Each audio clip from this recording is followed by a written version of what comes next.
तो गाइज हमारी जो शांति है ना, जिसकी वजह से हमारे घर में पूरी शांति रहती थी, वो जा चुकी है गांव। क्योंकि उसने बोला दीदी मेरे ना बच्चों की छुट्टियां पड़ी हुई है, मैं साल में एक बार गांव जाती हूँ। तो वो पूरे एक महीने के लिए चली गई गांव। बीच में भी वो 7 दिन के लिए गई थी, जब गोलू की जो वो हुई थी डिलीवरी हुई थी तब गई थी वो 7 दिन के लिए। और 7-8 दिन के लिए गए थे वो लोग। पूरा घर मैंने, लक्ष्य ने और गोलू ने संभाला था प्रेगनेंसी में। पूरी प्रेगनेंसी में हमने मतलब 8 दिन लगातार घर का झाड़ू पोछा, बर्तन, कपड़े, खाना सब कुछ किया था। उसके बाद फिर रोली चली गई थी, उसकी नंद की जो थी सगाई थी, शांति पड़ गई थी बीमार। तब भी सारा काम हमने मिलके किया था। मतलब मैंने सारा घर सेट किया था, सब्जी उब्जी बनाई थी। फिर लक्ष्य ने भी सारा घर मतलब काम किया था। दीदी ने झाड़ू मारी थी, लक्ष्य ने पोछा मारा था। ऐसे करके सारा काम मैनेज हुआ था। अब भी ऐसे होगा, शांति चलेगी या फिर रोली जाएगी, उसकी नंद की शादी है। गुड्डी आंटी भी चली जाएंगी, उनकी बेटी की शादी है। तो घर में बस बचेंगे हम ही लोग। फिर से सारा काम हमारे ऊपर आने वाला है। और गाइस मेरे पास कमेंट्स आ रहे थे बहुत सारे। वो कमेंट्स का शायद मुझे जवाब देना चाहिए, इसलिए मैं जवाब देने आई हूँ। कि मेरे पास कमेंट्स आए थे कि आपने दीदी को क्या दिया है। तो मैं बता देती हूँ, मैंने दीदी को 11 सूट दिए हैं और 11,000 दीदी को दिए हैं। तन्नू को दिए हैं 1,000 रुपए और तन्नू को दिए एक ड्रेस, क्योंकि ऑन द स्पॉट वो लोग गए थे यहाँ से। कंफर्टर सेट होता है ना, जिसमें ब्लैंकेट होता है और पिलो कवर होते हैं, बेडशीट होती है, वो दिया था। और एक मैंने 5 कुकवेयर सेट दिया था, 2 मिठाई के डब्बे और बहुत सारे कपड़े मैंने, जो जैसे कि हमारे पे प्रमोशन के बहुत सारे कपड़े आते हैं, तो वो जो कपड़े होते हैं ना मैं निकाल देती हूँ, मैं दे देती हूँ किसी जरूरतमंद को। तो 2-3 बैग भर के वो भी दिया दीदी को, कि दीदी ने बोला था कि मेरे वहाँ पे जो लोग है ना वो पहन लेते, तो दे दे। तो वो भी मैंने दिया था। साथ ही साथ दीदी के लिए हमने गोल्ड के कड़े बनवाने के लिए ऑर्डर दिया हुआ था मम्मी को, ठीक है। लेकिन सपना दीदी को बहुत जल्दबाजी में जाना पड़ा तो घर में जो कुछ था मैंने वही दे दिया था। और जो 11 सूट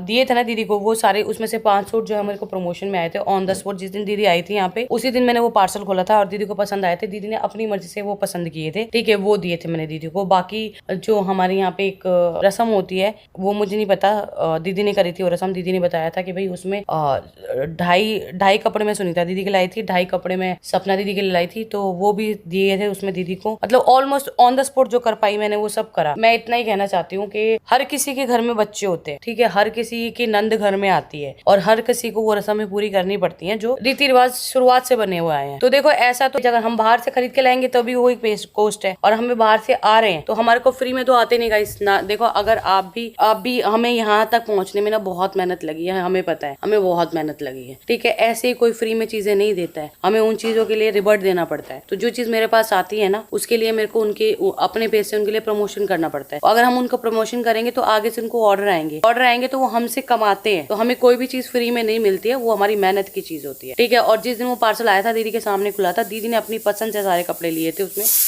ठीक है। 5 सूट तो दीदी ने उसमें से लिए थे और बाकी जो हमारे पास अनटच कपड़े, देखो ऐसा नहीं होता कि आपकी नंद को अगर आपको कपड़े देने तो सारे के सारे आप बाहर से खरीद के लाके दोगे। आपके घर में जो होगा अब वही निकाल के देते हो। मेरे घर में भी ऐसा होता तो मेरी मम्मी, अगर मेरी भाभीियों की बच्चे होते तो मेरी बहनें भी जो मेरी भाभी के पास होते थे वही लेके जाती थी। और ऐसा होता था, चीकू के पापा ने, अरमान जी ने पूछा था सपने तो क्या लेगी, 3 बच्चों में तो क्या लेगी। तो दीदी ने सामने से खुद से बोला कि मैं ना गोल्ड का कड़ा लूंगी। तो चीकू के पापा ने बोला कि ठीक है मैं कड़ा बनवा देती हूँ। फिर उन्होंने बोला कि मुझे दोनों हाथों के लिए चाहिए। तो हमने बोला चल ठीक है, दोनों हाथों के लिए बना देंगे। तो आपको पता है मम्मी, गोलू की मम्मी और मेरी मम्मी वो ज्वेलर हैं, तो उनके यहाँ गोल्ड बनाने से क्या होता है, हमें ना थोड़ा प्रॉफिट हो जाता है, मेकिंग चार्जेस कम लग जाते हैं और जो एक्चुअल रेट होता है वो मिलता है हमें। और गोल्ड की ना गारंटी होती है कि हॉलमार्क गोल्ड होगा, 916 होगा। तो हमने यही सोचा था कि देखो आपके कमेंट्स ये भी थे कि आपने नितिन को गोल्ड की रिंग दी, आपने शांति को गोल्ड के इयररिंग दिए। तो देखो हम तो सबके लिए करते हैं, आप लोग इतने तो नासमझ नहीं होगे जो अपने घर में काम करने वालों को गोल्ड की इयररिंग्स, पायल, कपड़े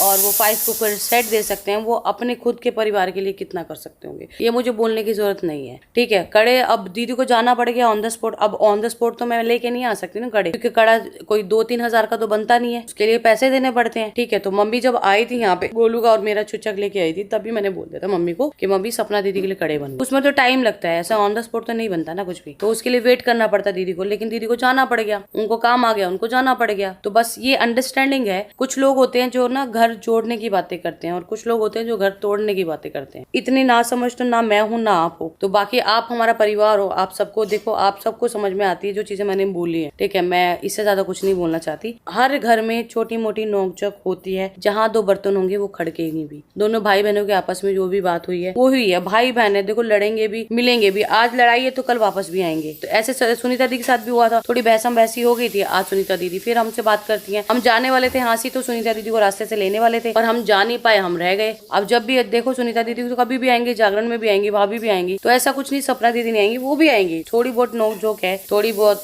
देखो गिला शिकवा वो दूर हो जाएगा। गाइस पायल ना कमेंट के बारे में पढ़ रही थी तो मैंने भी सुबह कमेंट पढ़े, बहुत सारे कमेंट पढ़े, तो मुझे भी अच्छा नहीं लगा कि आप लोग इतने बुरे कमेंट्स कर रहे हो हमें, क्योंकि आप हमारी फैमिली हो पिछले 2 साल से, तो हम लोग जो करते हैं आपको डेली 2 साल से दिखा रहे हैं। ऐसा नहीं कि अभी नई नई व्लॉगिंग शुरू करी है, तो हम किसके लिए क्या करते हैं आप सबको पता है। तो भेदभाव नहीं करना चाहिए इंसान को। और दीदी की बात रही तो दीदी के लिए हमने बहुत कुछ किया। कुछ चीजें होती है जो इंसान व्लॉग में नहीं दिखाता, कुछ चीजें होती है वो व्लॉग में दिखाता है। अब बात रही बेबी शावर की, ठीक है, बेबी शावर पे भी हमने बहुत कुछ दिया बट वो नई चीजें दिखाई। शादी के टाइम पे भी बहुत कुछ दिया बट वो चीजें नहीं दिखाई। तो यही होता है ना, इंसान अगर चीजें दिखाता है तो वो महान बनता है, अगर चीजें नहीं दिखाता तो वो महान नहीं बनता। मेरी मम्मी ये बात बोलती थी कि तुम किसी के लिए करो तो दिखाने की जरूरत नहीं है, और गाइस कराएगी। तो बस गाइस इससे ज्यादा सफाई तो हम नहीं दे सकते हैं। समझने वाले समझ गए होंगे और जिनको अभी भी समझ में नहीं आया होगा वो दोबारा कमेंट सेक्शन में जाके कुछ भी लिख सकते हैं जो आपके दिल में आए। हम रोक नहीं सकते हैं, ठीक है, ना ही हम आपसे फोर्सफुली अपने लिए अच्छा बुलवा सकते हैं। जिसको बुरा बोलना होगा वो तो बोलता ही रहेगा, कुछ नहीं कर सकते उसका। बाकी हमें पता है हमारी पूरी फैमिली जो है यहाँ पे 3 मिलियन की फैमिली, पूरी फैमिली हमें प्यार बहुत करती है, दिल से प्यार करती है, हमारे बच्चों से बहुत प्यार करती है, हमारे व्लॉग्स का वेट करती है। देखो कभी कभी ऐसा होता है ना कि हम सब कुछ दिखाते हैं आपको, चाहे हम बीमार हो, चाहे हम ठीक हो नहीं ठीक हो, ठीक है, हम सब कुछ दिखाते हैं। लेकिन जब ऐसे कमेंट्स पढ़ते हैं ना कि जो चीज हमने करी नहीं होती ना, वो चीज हम पढ़ते हैं ना अपने बारे में, तो डीमोटिवेशन से आ जाती है, दिल करता है व्लॉग बनाना छोड़ दूं। क्योंकि क्या है, देखो वाईटी पे अपनी खुद की फैमिली के बारे में गलत बोलना या अपनी फैमिली के खिलाफ कुछ बोलना, ये हमने नहीं सीखा, ना हम कभी सीखेंगे। और गाइस बात रही ना मिठाई की, मैंने वो भी कमेंट पढ़ा था, ऐसे कैसे हो सकता है कि कोई इंसान आपके घर से जा रहा है मिठाई ना दो, ठीक है। हमने बेबी शावर हो गई, पायल की शादी हो गई, ऐसा एक भी हमारे घर में फंक्शन नहीं हुआ कि जिसमें हम लोगों ने मिठाई किसी को नहीं दी हो। कोई भी हो, मैं ये नहीं बोल रही सपना दी की बात नहीं करी, चाहे कोई भी। अच्छा, मेरी फ्रेंड नेहा आई थी, दीपक आया था, स्नेहा आई थी, हाँ, ठीक है, जितने लोग आए थे सबको मिठाई के डब्बे शामिल है। गोद भराई में मम्मी आई थी, मासी आई थी, मेरी दूसरी मासी आई थी, और मासी के साथ साथ ना मेरे साथ ना क्या हुआ गाइस, चाची जो है ना, चाची नहीं आ पाई। ये व्लॉग में मैंने बात बताई नहीं थी उस टाइम पे, तो मेरी तीनों चाची है ना वो आ नहीं पाई थी बेबी शावर के अंदर, ठीक है। पर उन्होंने ना हमारे लिए ना गिफ्ट भिजवाया, तो मैंने क्या किया, मैंने कहा खाली हाथ मत जाओ मम्मी, आप तीनों चाचियों के लिए भी लेके जाओ। तो मम्मी के साथ साथ मासी को तो दिया, मैंने चाचियों के लिए भी गिफ्ट भिजवाया। और गाइस देखो मैं तो एक ही बात बोलूंगी कि इंसान ना लेन देन से बड़ा नहीं होता, जो सबसे इंपॉर्टेंट चीज होती है ना इज्जत होती है। तो बस गाइस इस व्लॉग को यही एंड करते हैं, और जाते जाते बस यही कहना चाहूंगी, दोनों भाई बहनों की नोकझोंक हुई है वो खत्म भी हो जाएगी, और कोई भी ऐसा रिश्ता नहीं होता जो लाइफ टाइम एक दूसरे रिश्ता तोड़ ले, कोई भी। और भाई बहन का रिश्ता तो ऐसा होता है, अभी लड़ाई है और अभी बात करने लग जाएंगे, अभी कोई छोटी सी भी मुसीबत आएगी अपनी बहन पे या भाई पे आ जाएगी तो यहाँ से भाई जाएगा बहन के पास और वहाँ से बहन आएगी भाई के पास भागती हुई। तो ये आप सबको पता है। बस इसी के साथ इस व्लॉग को एंड करती हूँ, मिलते हैं, बाय बाय नेक्स्ट व्लॉग में।